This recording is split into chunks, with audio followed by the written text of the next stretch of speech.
तनी हमारो इलाल सा पूरा दीना पिया ऑटो से देवा घर घुमा दीना। तनी हमारो इलाल सा पूरा दीना पिया ऑटो से देवा घर घुमा दीना। ऑटो से देवा घर घुमा दीना। बोला बोला पशुपतिनाथ की।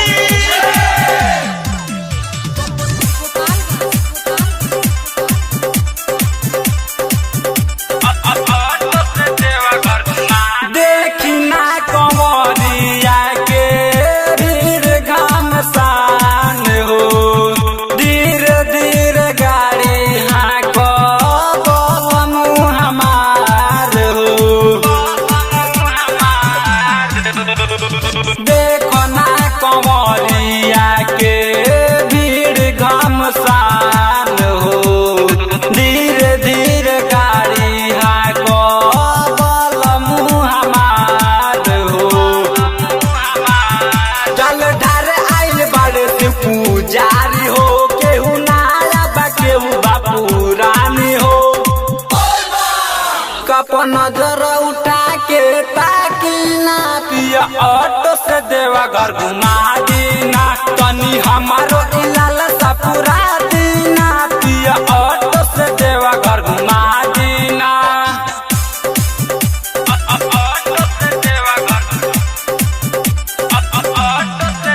घर घुमा दीना। बोला बोला शंकर भगवान की।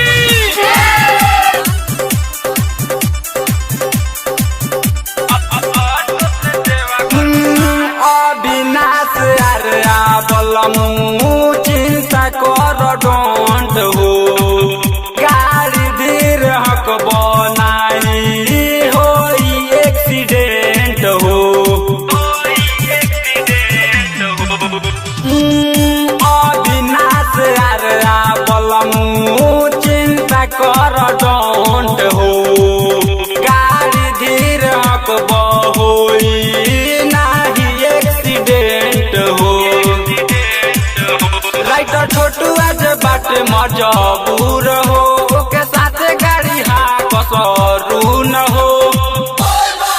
सोनू सवरिया हरन तनी मारना पिया ऑटो से देवा घर घुमा दीना। तनी हमारो इलाज